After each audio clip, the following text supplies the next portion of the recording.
1,000 is the numeric value that's been equated.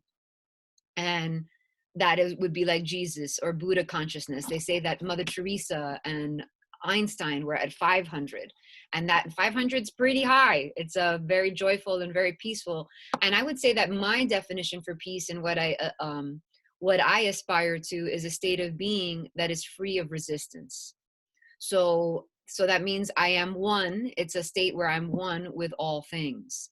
And if I have, so I'm trying to really track myself and be aware that if I have an agenda, then I'm not at peace, because I'm saying that, hey, this is how it is.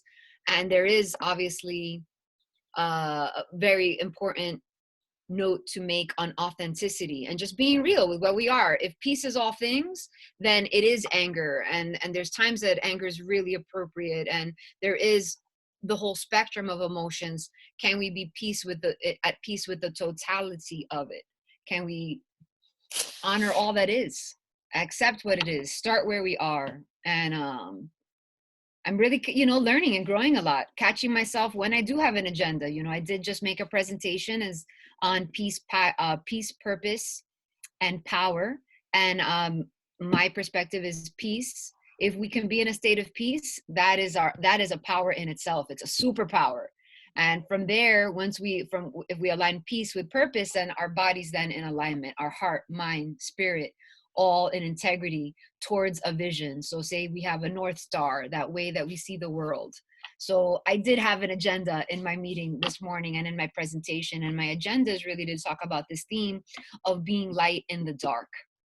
Of and to, in order for me to promote that agenda or stand and talk about that agenda, that means that I am really saying that there is dark. So, and the dark may be this or that. And this is what these are the kind of responses. So I presented vignettes of people's different responses to the COVID experience that we're having in this world. And that was really triggering for people. So even my honoring, I wasn't telling people what to think. I wasn't telling them what to believe. I was just saying, hey, these are some vignettes. Let's practice compassion, because the people that are in fear wearing masks are experiencing as much fear as those people that are like, let's get the videos out. This world needs to wake up. The shadow government is going to depopulate us. And that's also a vibration of fear as well. I'm not saying that and I'm not judging any of it. Honestly, everybody has a right to be exactly where they are. So if I want to walk my walk and talk the talk, then it's having compassion for all of that and all of that is within me, because what is not of me? I can really get, my goodness, I've got to wear a mask because I may put someone in danger if I don't wear a mask. And I can also really get not wearing a mask because it weakens my immune system. There, I need to be healthy so that I can be of support to those that are around me. So there's so many different ways to really respond. So my point was to have compassion. So in the presentation, as I was sharing with Laura before this call, someone was really triggered and called it, just for me to even say and honor that with the different realities, caused a person in the audience to be really triggered and say that I was a conspiracy theorist and needed. So even just me honoring and being inclusive, because my agenda really is to have everyone sit at the table and say, okay, well, does that feel good? Does it feel, how do you know that that is true? Because we are all a product of our programming. From day one, from the moment we got labeled boy and girl, we began to be programmed as to how things should look.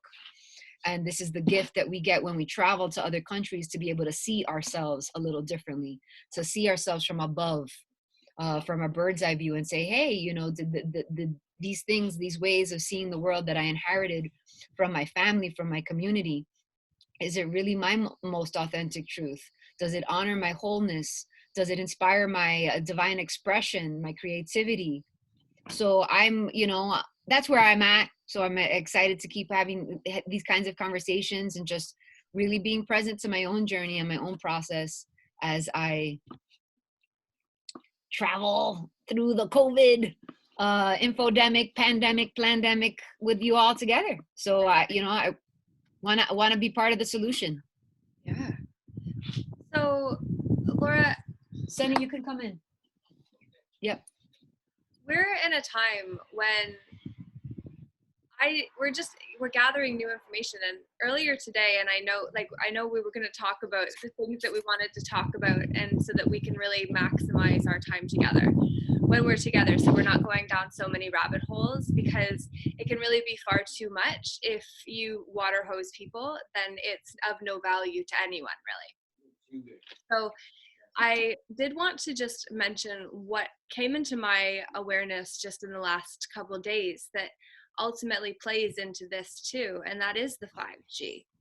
And the fact that the chemtrails are loaded with metals and they're being dropped on us, and the vaccine will be full of metals. Some of us already have metals in us. And what happens when you put aluminum foil in a microwave?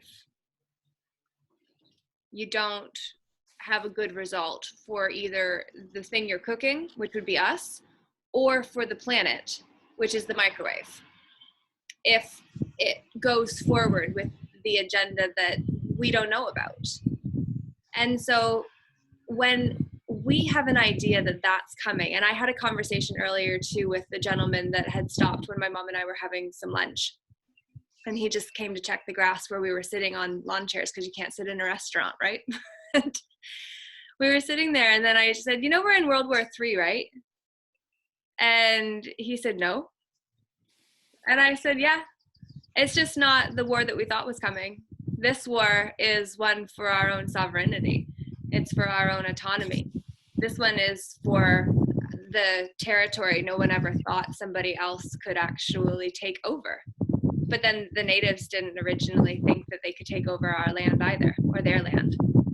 So we who are of the light don't expect the darkness to fight the way that they do, so dirty, to go the route that we don't even think of as an option, because it's like, well, how can you own the earth? How could you own the sun? How could you own a person? How could you own an animal? Like, we are keepers and guardians of these things. But anyway, in speaking with him, I said about the 5G technology, and about the fact that it's like turning us into, like, the world into a microwave. And so the more right now 5G exists, but not as many people are using it. And eventually, not in the too far away from now future, it's possible that more people will start to read or to use these 5G waves, which then mean that we're going to get cooked that much faster. So these are the things that came into mind this morning for me. And it's just like, okay, well, I woke up to a message like this, and it's just like, that makes sense. Like, I never put it together about the microwave, but now it makes sense. I knew about the nanoparticles, but I didn't know nanoparticles of what. And it's like, I still don't necessarily know for sure, but that's another piece of the puzzle that somebody else gave, because everybody contains a piece of the puzzle. Yeah. Knowing I own nothing, yet all is mine, gives me satisfaction. Is what Summers 39 Infinity 2X says, brainwave frequency. Beautiful. Laura, where do you want to take that?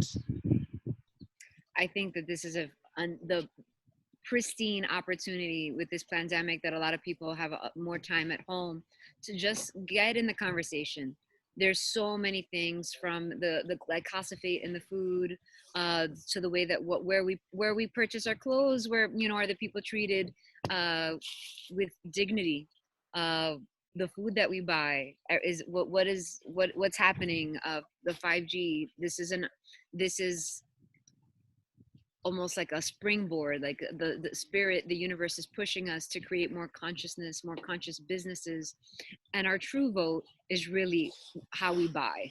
So we really want to make an impact, little by little, right? Because it can be overwhelming. I can't tell anybody, okay, now, because it's almost like sometimes it feels like it's a job to just learn. But I do look at the labels. I do buy from local artists. I do buy from the food shares and the farmers market. You want to support local businesses. A lot of the art that I have, I buy it from the person. So this is an opportunity that we have to really be in alignment and know that every decision that we make has an impact. And we can't know it all. So I love what you said about everything being part of a puzzle piece. So if you get all, as much research together as you can on these nanoparticles and microwaves, and you bring that into the conversation, and so and so brings in this aspect, hey, check out this website, 5G space appeal. I'm not a scientist, but this is what 200 scientists are saying are in 10,000 peer-reviewed journals as to the electromagnetic frequency being pollution to our body that impacts our ability to uptake oxygen. So from there, we know that our immune system is impacted and so forth. So I see this as, everything is everything is based on our consciousness and how we see the world. So if we see this, man, this is a good opportunity. And if we're going down, let's go down educated, informed, and being part of the solution, and being part of making a difference to create the world that we want, that we deserve, that our children deserve, should we choose to create it. Or we could just, sit at home and be in fear. And I really want to honor those people, but it is a choice. It is a choice. It fully is. It fully is a choice. And while you were speaking, there was actually a comment that said the idea of war with China has been introduced into the group unconscious. And then, like a seed, it will grow into something. I'm picking up your energy. The group unconscious is the soil where ideas manifest into reality. Everything that is introduced must grow into a plant. Love that. Yeah, we got to be careful with our seeds. That our thoughts are seeds. I have a shaky vibrating energy about me today, or just all the time. I felt like today I was quite grounded. I feel like I'm standing in my power pretty solidly right now. I feel you. I feel you pretty good. Yeah, I feel you're pretty good. Yeah. Yeah, I mean, sometimes you just go in and out. Things got to go in and out, just so that, again, we're maintaining that space of peace. Yeah. No, he says not you. Somebody does. Oh, you have a shaking. Well, I think it could even be it could be the energy that is coming in. I feel my heart in my throat. So great opportunity for us to call ourselves back present. So thank you, Roderick, who is over on Instagram, for bringing this up. Because if you feel your heart in your throat, somebody is feeling it, and I'm feeling it. Oh dear. Then there's a sexual. When a girl gets you going, is that picking up energy? No. All right, we're gonna. Oh, mama. All right, so we're gonna just bring ourselves back into this moment and move the energy out of the throat down back into the heart.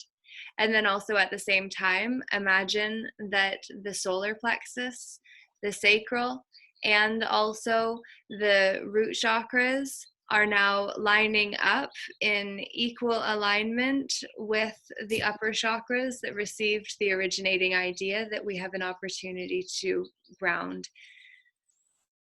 And sometimes when we're not quite sure, there's a shakiness in crossing the bridge of the heart over the throat, where we say, this is something, and then into what is how the heart gets involved to then drop us into the belly of our willpower, self-esteem, our creativity, and then our root, which then connects us in knowing where we belong in and of this world, to then be part of the whole thing, to connect down to the mother who is here to support all of us, always.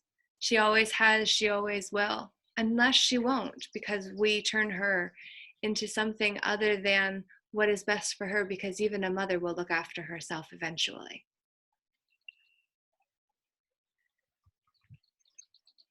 And that isn't necessarily what people want to hear. We who are just big, grown-up kids, versions of those elements of us that we're recollecting as we go back into the alignment of this moment, getting ourselves back into rhythm with her who does forgive. that allows us to drop our breath into our belly and then move through our feet to be roots, to get grounded, to go down back into this moment. And then whatever that emotion was, letting it go and opening the flow again so that we're the center of the apple core. We're the center of the apple, all radiating out from us, to us, through us, back out and around. Mama.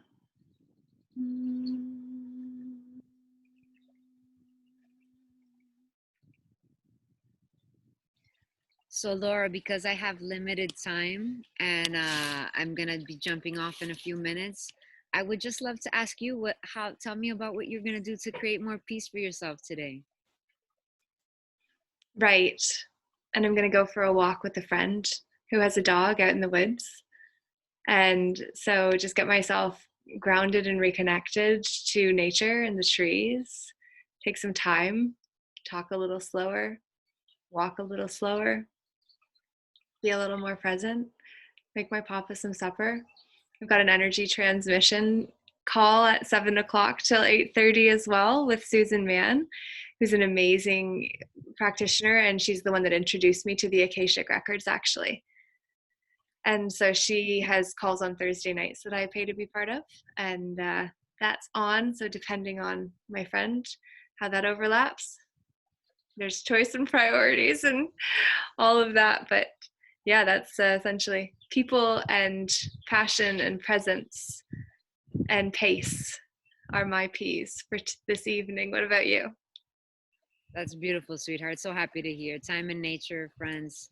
Sounds just right. I was gonna do some more like laptop work, but actually I'm gonna be hosting a retreat and have more than 20 people coming this weekend. I've already got some tents set up here in my backyard and gotta run some errands. And I also do have a friend that's visiting from New York City here in Sedona, and she wants to cook me dinner. So I'm gonna try to squeeze that in because we gotta just reconfigure and do a lot of setting up in the house to make sure we can accommodate that many people. So just looking forward to being present and having this experience in my beautiful home here, and to just honor wherever people are, because our intention and our prayer is to create more peace. So that's the vision that we have for the experience I'll be hosting this weekend with my beautiful housemates that are just absolutely an honor and privilege to facilitate with. So thank you again, Laura, for your beauty, for your enthusiasm, for your devotion, for how committed you are to being a voice for the light.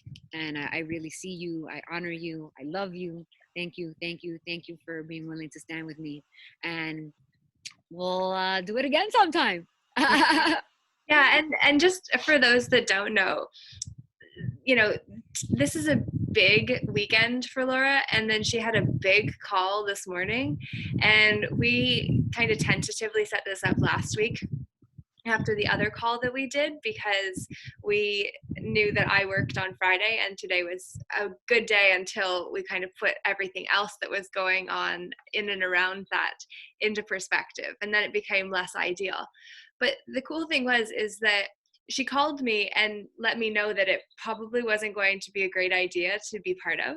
And then we talked, and that was totally okay. And then it was an opportunity, like, you'll be with me or you won't, but I'll just do it anyway. And she was able to join, so it was huge bonus. But the thing is it's like celebrating you, Laura, for being willing to fit this in too, because of your commitment and the devotion you see in me, because it's in you too, sister. Like, sis star, absolutely love your heart. Thank you for seeing me. Thank you for being peace. Thank you for being willing to stand strongly and have such a bold opinion that people get upset, that people get polarized. Because it is only when we polarize people that we actually force them to take a stand. And we don't have to do it angrily or aggressively. And I had a confrontation with a gentleman that thought I had drove a little too aggressively for him. And so that was probably around the same time as when you were experiencing your backlash, I was experiencing mine. But I share that because it's like, we're going to piss people off. And we have to be prepared for that. And it's like we've been black sheep our entire lives. So why not just go with it and be black sheep together? What do you think? You're awesome. I think when you do step up to be a thought leader, that means that you are going to have thoughts that are different, and not everybody's ready. Everybody's at a different pace, so we want to continue to practice and honor those people, and continue to extend the hand to them and welcome them at our table, even if they don't agree, so that we can actually model what it is that we are trying to stand for. Is okay, you don't agree with me, you don't think I have value in your conversations. Okay, well, you have value for me, so thank you so much for being a reflection of where I'm at. And so, so thank you, thank you, thank you. My pleasure. And I see a bunch of messages in here, but I don't know that this is, well, this is more about seducing men and women. I don't know if you want to be part of this conversation. That's a completely separate, that's a completely different agenda. Jump off just because that could definitely take a little bit longer. Gotta take care of some things before the day goes any further. Yeah. But thank you so much for setting it up. I was trying to find it on Instagram. I'm like, where's the live? All right, my sweet. We will talk very soon. Okay. Thank you everybody for watching. Bye. Yes. Have a fantastic experience with your people this weekend. Thank you.